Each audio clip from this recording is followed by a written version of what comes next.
सवाल पूछो कि सुधांशु जी मध्य प्रदेश जीत रहे हैं कि नहीं। आज सवाल पूछो कि सुधांशु जी राजस्थान जीत रहे हैं कि नहीं। सवाल पूछो कि सुधांशु जी की पार्टी छत्तीसगढ़ जीत रही है कि नहीं। हम तो कॉन्फिडेंट।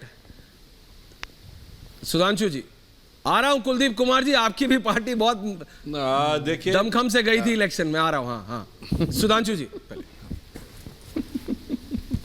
देखिए, तेलंगाना को छोड़कर सभी राज्यों में मतदान हो चुका है और तेलंगाना में चुनाव प्रचार समाप्त हो चुका है जी। कल मतदान होगा। तो मुझे लगता है कि अब विश्वास, अविश्वास, कॉन्फिडेंस, आत्मविश्वास, अति आत्मविश्वास, ये सारे विषय अब 4 दिन के मेहमान रह गए हैं, क्योंकि 3 तारीख को चुनाव परिणाम आएगा और वैसे कल शाम को एग्जिट पोल आएंगे, वो भी कुछ कुछ तो संकेत देते हैं, और 3 तारीख को चुनाव परिणाम आ जाएगा तो सब दूध का दूध पानी का पानी हो जाएगा।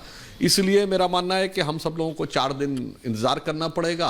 और मैं आचार्य जी के लिए कहूँगा कि इनकी पार्टी के लिए ये भी हो सकता है कि 4 दिन की चांदनी फिर अंधेरी रात। और जहाँ तक राहुल गांधी जी के आत्मविश्वास की बात है, तो वो कितना ठोस और कितना खोखला होता है वो हम जब उनकी पार्टी सत्ता में थी वहाँ से लेकर प्रतिपक्ष तक देख चुके हैं। मतलब वो जब उन्होंने अध्यादेश पढ़ा था वो आत्मविश्वास भी हम लोगों ने देखा था।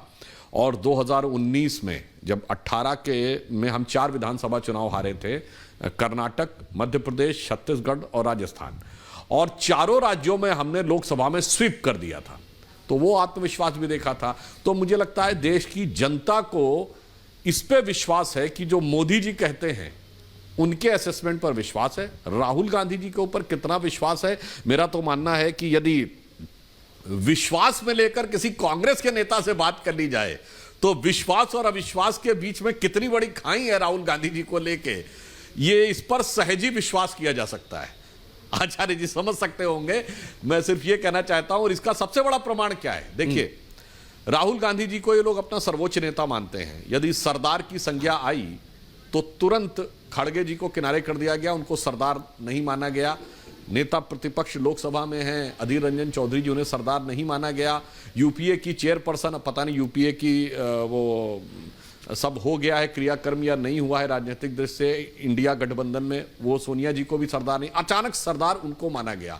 अब वो सरदार कितना असरदार, इसी समझिए जितनी रैलियां मोदी जी की हुई और कितनी रैलियां राहुल गांधी जी की हुई, तो कितना उनकी पार्टी उनके ऊपर विश्वास करती है और कितना हमारी पार्टी हमारे नेता पर विश्वास करती है। मुझे लगता है इसमें बहुत कुछ अविश्वास करने की गुंजाइश नहीं है। और बाकी सब तो मैं कह रहा हूं आचार्य जी की बात है, उसके बाद स्थितियां बहुत स्पष्ट हो जाएंगी। हाँ, एक बिंदु जरूर, एक लाइन और कह दूं। बोलिए बोलिए।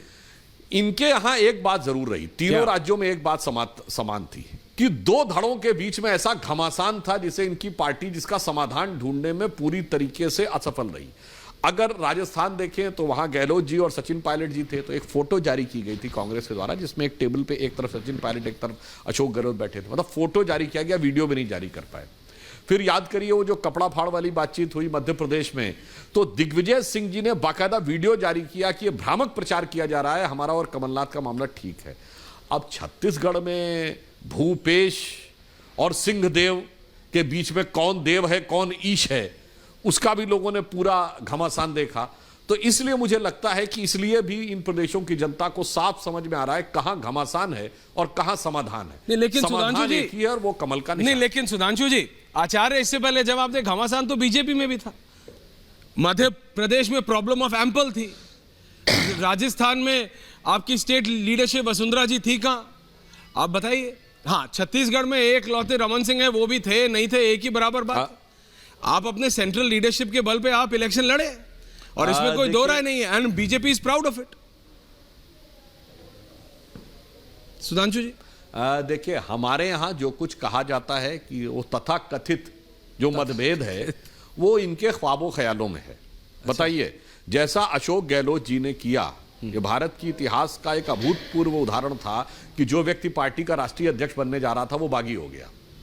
अजय माकन जी बतौर ऑब्जर्वर आए और उनका टीवी के ऊपर बाइट है कि विधायक उनसे मिलने नहीं आए और वो जाकर इस बात का विरोध कर। ऐसा कोई दृश्य आपको दूर दूर तक नजर आया? मतलब ऑब्जर्वर से विधायक मिलने ना जाएं। और अशोक गहलोत जी ने क्या बोला सचिन पायलट के लिए कि अच्छी मतलब अच्छा चेहरा होने से और अच्छी अंग्रेजी बोल लेने से कोई नेता नहीं हो जाता। और मध्य प्रदेश में आपने देखा ही कि जो कुछ किस प्रकार की कपड़ा फाड़ने की बात उन्होंने कहा, उसका कपड़ा फाड़ो जाके उनका। तो इसलिए मैं कह रहा हूं यहां जो कुछ है वो सामने है। हमने जो बातें कही हैं कांग्रेस के अंदरूनी मामले में वो तथ्यात्मक, यथार्थ और आपकी आंखों के सामने है। ये जो कह रहे हैं दिमाग में, ख्यालों में और अफसानों में है।